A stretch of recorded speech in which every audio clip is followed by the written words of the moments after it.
Maghaguros ang mag-uuma sa saktong makinarya.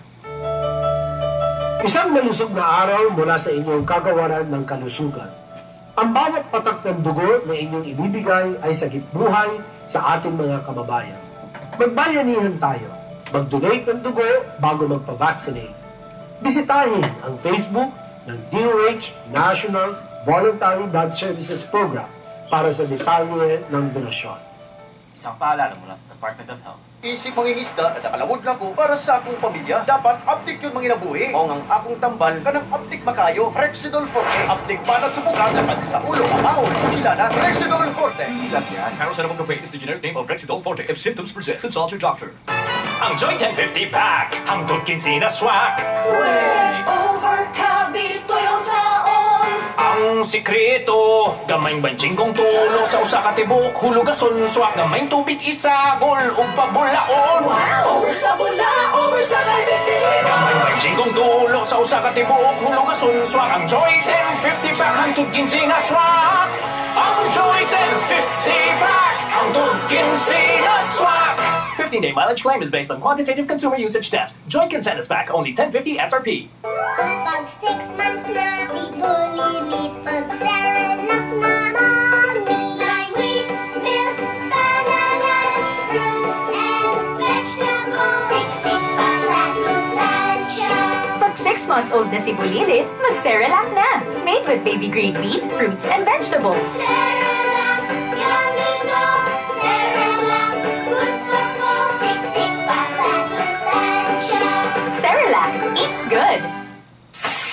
Luto, limpyo, dagan sa tindahan. Hay, nahuman ragyod. Agoy! Ang virus ug galaw na tigom adlaw sa imong panguran. Hala, sagdi lang, maayman pa na akong detergent. Detergent rako lang! Pagdami Antibac, mutang-tang sa 99% sa virus o muprotekta kontra sa bakterya. Tested on representative bacteria and influenza A virus. Ang akong panguran, protektado na sa Downy Antibac. Pagdami Antibac, Antibac na, antivirus pa! Ito ang DXDR 981 sa Dipolog City. Basta balita at serbisyo publiko. Tatak RMN. Fátima dolorosa, mostraste el fuego infernal, pidiendo para salvarnos un corazón veneral. Ave María, Ave María, Ave María, Ave María.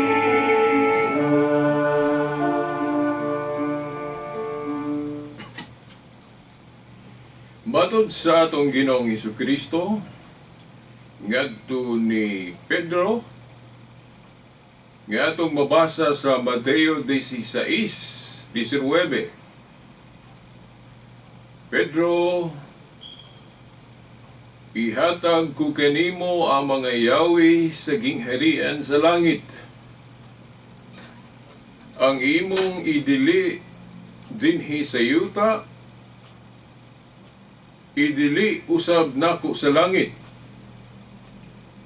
Ang imong itugot dinhi sa yuta, itugot usab dito sa langit. O kini gisubli pag-ingon sa atong Ginoong Hesukristo diha sa Mateo 18:18 nga naa na gyud mga kauban si Pedro. Giingnan sila sa Ginoo. Hinugpong na gyud. Dili lang kay si Pedro iyang giingnan ana. Kauban na gyud ang uban iyang mga kaubang apostoles. Nagingon ng Ginoo, ang inyo na gyud. Dili lang kay kanimo Pedro, kundi ang inyo buto sabot tibuok mga apostoles. Ang inyong idili dinhi sa yuta, idili usab nako sa langit. Ang inyong itugot usab sa Sa ngalan sa Amahan, sa Anak, sa Espiritu Santo. Amen. Sa gihapon naniya sob ang tulumanon nga giuluhan ang kahayag sa pagtuong Katoliko. Uban gihapon ninyo ang inyong sulugoon sa maong tulumanon, Silbert Dondoyano Senior alias Veritas. Okay, ang atong pizza karon, pizza at tres. I'm sorry, pizza tres. 28. Pizza 28 sa bulan sa Marso. Bukasabutin ako ng 3 Marso. Okay. Okay, pizza 3 sa bulan sa Marso. Ano, palit. Ada lagi hapon. Unsa man niya ginig dali-dali manggon ako. Okay. Adlo ko di kaabot sa atong oras. Okay, pizza 28 sa bulan sa Marso, tuig 2021. Okay, Semana Santa na gyud. Mauna nga karon nga Domingo, Palm Sunday. So, nanghinaot kita nga ang mensahe sa Lukay. Ganina na paminaw na to ang homilia ni Reverend Father Ruin Salvo. Ang nagmisa kaganina. Na inyong nadungog diri sa kahanginan, iyang nahisigutan, kining atong gasaulugan karon Palm Sunday. Okay, naglaom kita nga sa gihapon ang mensahe sa Lukay. Okay, ato gihapong matanom sa atong panumduman o makinabuhi o nakinabuhi ang mensahe niini. Okay, sa miaging Domingo ako man tong gisaad ninyo na ipadayon nato ang Sabat, pero pasensya na, pasiluan ng Espiritas nga di na po mutuman. Okay, mas i-priority na ito kung unsa ang daw gipalabi, nga atong gituuan, gipalabi sa Espiritu niya ng adlaw, o niining adlaw, Palm Sunday, o kining atong pagsaulog sa Semana Santa. So, maghisgot ta o mga pipila, di man yun na ito madaghanig maayo kay 30 minutos naman ni atong tulumanon. Okay, pipila ka punto nga atong matuki may labot na ni ining Semana Santa. Of course, kadto na po nga akong nahibawan. Kadto nga pa na akong mahibaw dito na po mo maminaw sa mga Katoliko nga nasayon. Okay, kay si Veritas, bisag apologist na defender of the Catholic faith, pero wala kita mo pasibantog nga kahibalo na kita tanan. Okay. Nagyapon tayo masayri. Especially sa mga punto nga wa na to matun-i, wa na to madungog. O di ba kaha na tun-an na pero nakalimot lang kay kulang og review. Okay. Now magud toy nagmensahe nato, nag-PM gyud. Okay, message kinato sa Facebook nga nag-ingon siya, Veritas, kanang inyong pagsaulog ba sa Semana Santa gibuhat na sa mga apostoles o na sa Biblia kanang magsaulog og Semana Santa kanang para sa anipod kining Palm Sunday o kanang Wilby Santo, Berni Santo gibuhat na sa mga apostoles. Kay katugong pastor nga among katong nagmensahe namo matud pa niya, nagingon siya nga usa na sa kanang dili maayo nga pagbansay sa mga Katoliko kay nagbansay-bansay o mga pagsaulog nga di nimo makaplagan sa Biblia o wala gibuhat na sa mga apostoles. Yeah. So nganong mo sulod mong kuno ta aning Katoliko, nganong magpabilin man kuno tang Katoliko nga daghan man ning mga invento lang, mugna lang sa mga obispo nga mga kasaulugan nga niadto panahon sa mga apostoles wala pa nila gibuhat. Okay, mao ni atong hisgutan karon, pahaom. Okay, mao bitaw nga sa pagsugod yun nato ato yung kutlo ang duha ka bersikulo diin naghatag og gahom, naghatag og otoridad nga gisimbolohan ng Yahweh. Pero ang pagsimbolo og Yahweh dito ra gitugyan ni Pedro. Di ba? Sa Mateo 16:19. Kay katong Mateo 18:18, wala man maghisgot ang Ginoo dito nga ang maong mga Yahweh gihatag o gitugyan sa tanang mga apostoles. Di ba? Ang gilitok lang sa Ginoo sa Mateo 18:18 kana lang pag-ingon, ang inyong idili diri sa yuta, idili nako sa langit, ang inyong itugot, itugot. Oh, wala maghisgot ang Ginoo og mga Yahweh nga gitugyan pod sa ubang mga apostoles. Pasaharo gyud ninyo ng Mateo 18:18. Pero ang nakalahi kining bersikulo 19 sa Mateo 16, no? 16:19, diin iyang gingnan si Pedro, Pedro, ihatag ko kanimo ang mga Yahweh sa gingharian sa langit, ang imong idili diri sa yuta, idili nako sa langit, ang imong itugot, itugot. Oh. Single out. Si Pedro ra ang gitugyanan sa mga Yahweh sa gingharian sa langit. Ato naman ning natun-an sa miagi natong programa, di ba? Nga ang maong mga Yahweh sa gingharian sa langit simbolo na sa otoridad ni Kristo. Kanang gahom ni Kristo. Nga iyang gipiyal, iya usab gitugyan ni Pedro. Mao nang sakto ang simbahan Katoliko nga ni anang bersikulo o di lang kay ana katupong sa Juan 21:15-17. Klaro kaayo nga gipasabot, gi-implied, dili litra por litra, dili explicit. Implied gipasabot nga si Pedro mao gihimong representative ni Jesus Christ. Kaya asa man na mabasa nga kanang mga Yahweh nagpasabot na sa authority ni Jesus Christ.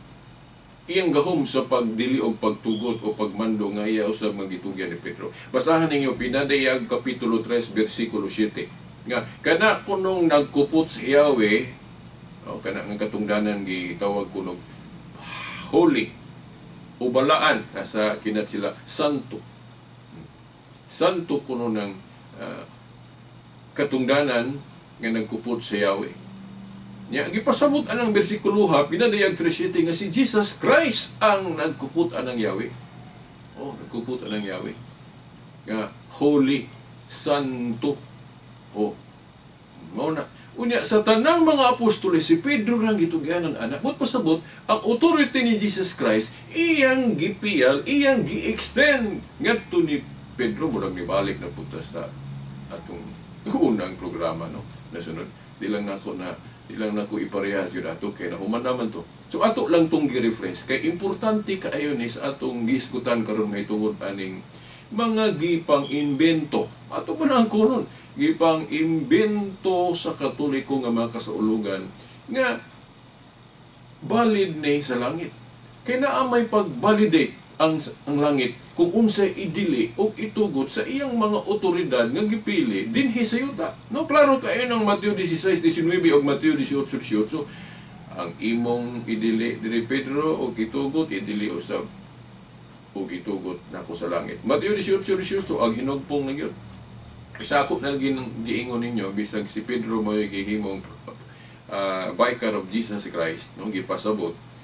Oh, dili man maginusara si Pedro sa pagmando. Naamang gid siya kauban, tagaan man gid siya kauban kay maugtas pod siya siyara. So mao bitong gipanag-ing nato og usa ka Supreme Court ang grupo ni Pedro kauban ng mga apostoles nga naay Chief Justice ug naay mga justices nga mga kauban. Mao na mga justices tanan ang mga apostoles with a Chief Justice nga mao si Pedro kanang Vicar of Jesus Christ. Oh. Kung magdili og magtugot na sila, kanus man na sila magdili og magtugot nga hinugpong gyud. Kanus ana, kung mag-council na, mag-meeting, kung dunay mga sungi na ay mga pagtulon-an ba nga magkaparehas og interpret, oh, magtawag og council dayon.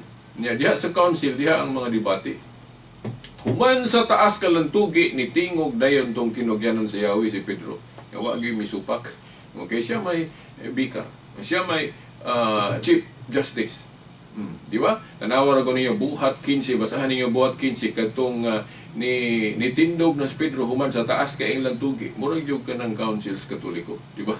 Nga magdebate dayon ang katapusang mutingog nga labaw nga final mulitok ang head ang Santo Papa, di ba?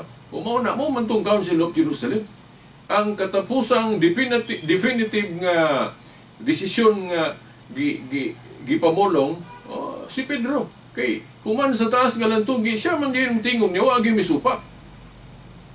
Pero ni tingog pod si James tungod kay siya may obispo nito sa Jerusalem. Pero wa gyud supakan ni James ang gisulti ni Pedro.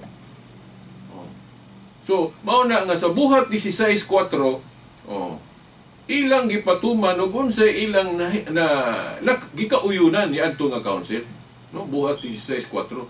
So mao po na panahon sa mga apostoles, of course wa pa sila ng mga kasaulugan na turon nga awahin na nahimo nga ang ilan ng mga successor ang nagmugna kay ang authority sa mga apostoles dili man kay sila rin maghahuid ana kay kana agong katungdanan o authority mapasa-pasa na sa mga sumusunod, di ba? Naun sa may example nga kanang authority ni Pedro mapasa sa lain kung kinsay makapuli niya. Na ang example ana katong Kingdom of David, gingharian ni David. Di ba kanang iglesia gingharian man ni Kristo. We go back kung mobalik ta sa gingharian ni David nga siya ang hari na pud siya prime minister kanang tinugyanan si Yahweh. Ang ebidensya ana nasa Isaiah 22:21 hangtod sa 23 nga kadtong nakalingkod pod nga nakapulis katunglanan ni usa sa nakapulis katungdanan ni David isip hari nga katusik King Hezekiah, during that time na siya prime minister nga tinugyanan si Yahweh nga si Shebna. Niya usa ka wicked, usa ka dautan nga prime minister o leader. Niya kanang prime minister nga gitugyanan si Yahweh second in command to the king na. Niya giilisan ni adtong higayuna si Shebna kay wicked man siya, giilisan siya, giingnan siya nga Shebna, kuwaon diya kanimo ang katungod o Yahweh ni David o isangon kini itugyanan ni Eliakim, si Eliakim na mupuli sa imong katungdanan o ihatag ko kaniya ang Yahweh o nganlan siya amahan sa to pa papa o pangulo papa diya man na mo man atong gibasihan sa Katoliko nga tungod kay si Pedro mo gitugyanan sa mga Yahweh sa gingharian sa langit but pasabot siya may gihimong prime minister nga ang iyang katungdanan papa. So mo na i-cross-refer nato na sa Isaiah 22:21 ug 22 nga kanang tinugyanan si Yahweh papa. Di ba? Ida. Nya kadto laging higayuna giilisan si Shebna ato. Ang tinugyanan si Yahweh giilisan siya ni Eliakim.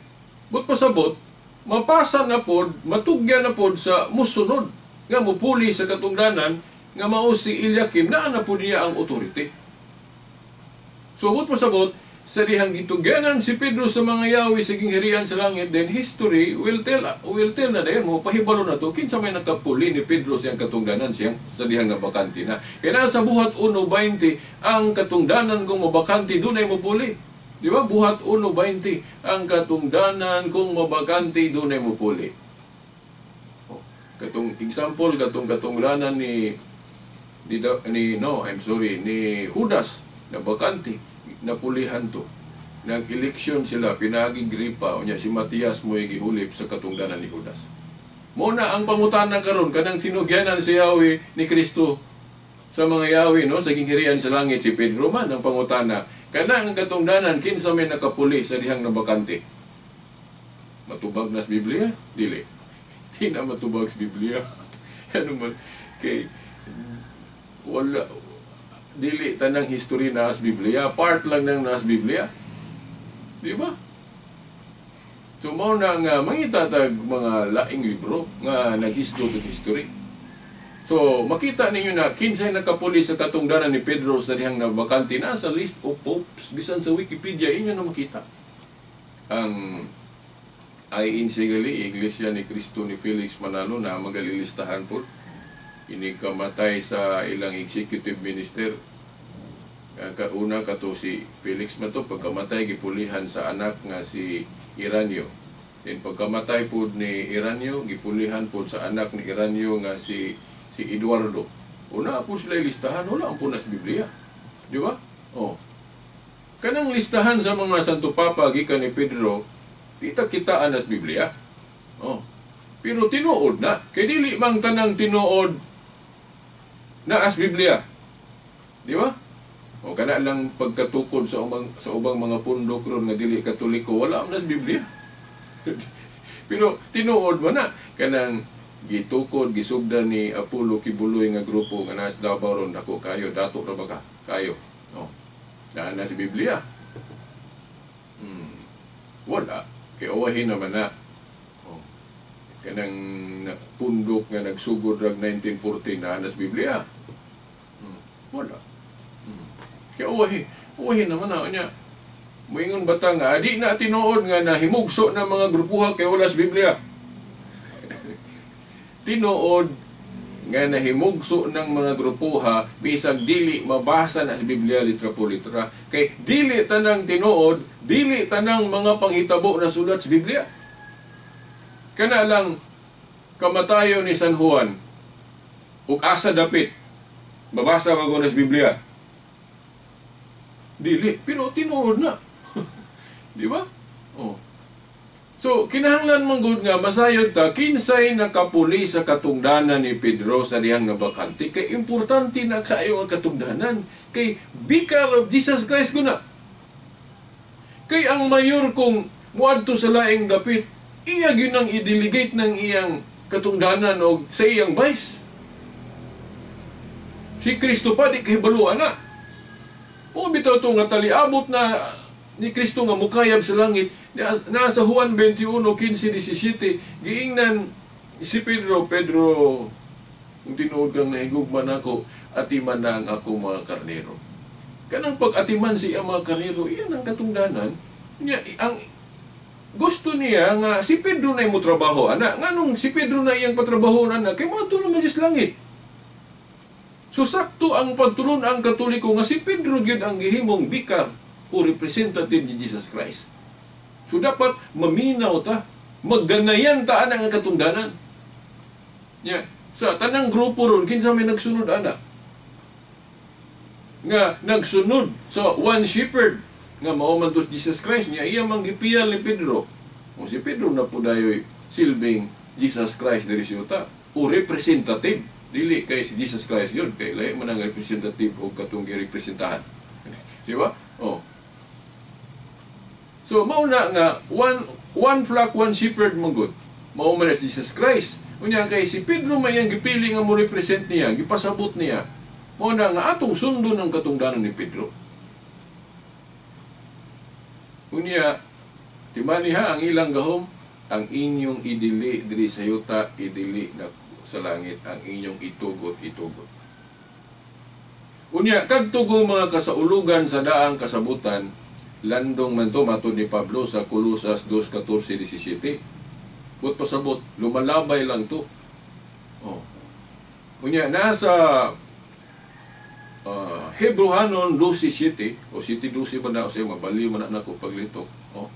Nga, kay ilisan ang pagkapari, ilisan o sabang balaod.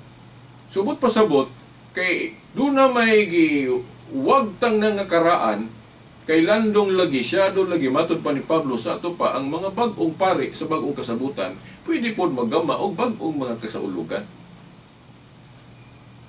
Kada mga ceremonial observance ng pag-o. So, mga na mga pista na turon, kanuna yung gidaghan, kanuna yung nagdaghan, tungod sa authority, nagihatag ni Kristo sa iyang simbahan. Pero, mga igsoon, no? Dili tanang mga gihukman na o gidesisyonan na nga moingon ta lang na nahimo na tanan gidesisyon sa mga apostoles. Kay ang wala nila matuki sa ilang panahon, gituki na sa mga sumusunod. Para sa na sa atong kitsa may atong mga magbawalaod, di ba, kana mga congressmen. Sila man ay tigpanday og mga balaod na to. Mga representative na to o mga senador o kinsa na sila. Ang ilang tukion sa ilang panahon, it does not mean nga ang ilang mga sumusunod dili makatuki o bagong mga tukion. Kung pasabot, doon ay pag-develop. Parehas gud anang decide hukom pila kabasahon ang atong Biblia. Di ba? Panahon sa mga apostoles, wala pa sila mag-declare. Basaharagon ng Council of Jerusalem, di ba? Wala sila magdesisyon pila ang New Testament, pila ang Old Testament. Asa man nato mabasa nga mga council sa simbahan nga naghisgot ang mga otoridad pila kabasahon ang Old Testament, pila kabasahon ang New Testament. Ang Council of Rome, 381, mga obispo man to, Katoliko, successor sa mga apostoles.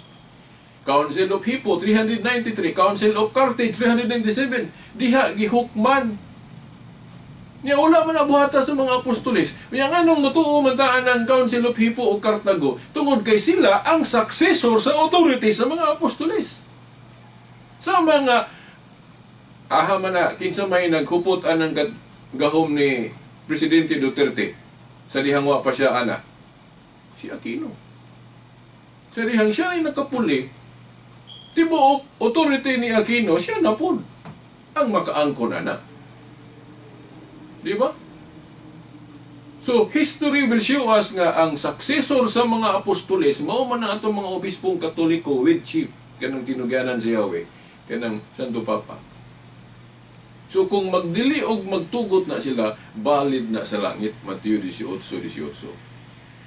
So mauna, nganong valid ning atong mga Semana Santa, kining atong mga kasaulugan, ana, no?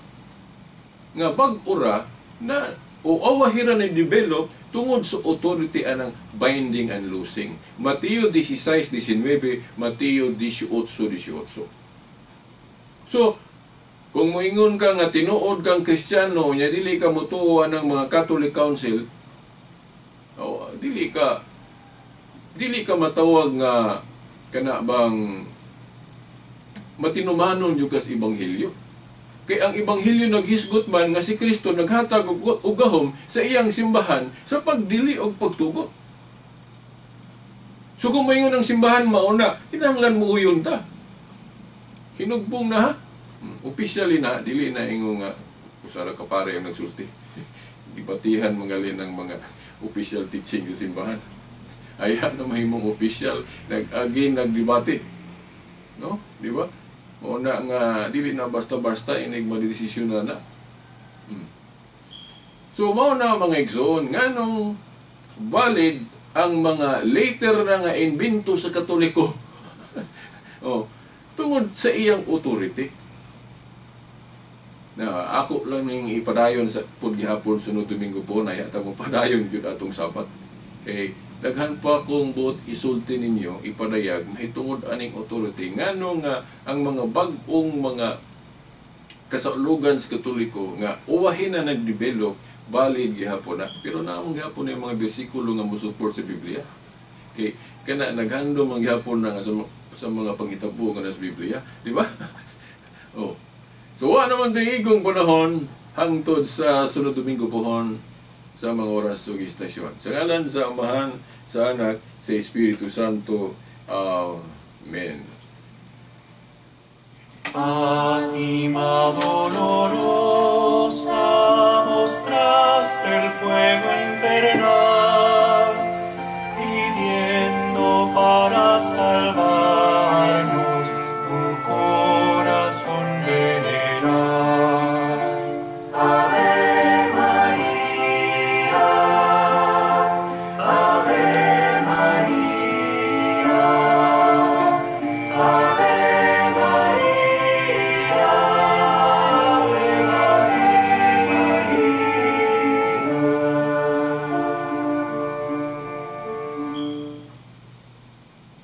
Tatak RMN. Madamo na nagayog ug nagbilib sa Kapetibo sang iBerry. Today, Abril, Alubrio, Misamis Oriental. Ako, nagpasalamat ko sa iBerry kay Dauna. Dahil kita atong uganan. Yan, so yan ang paggamit.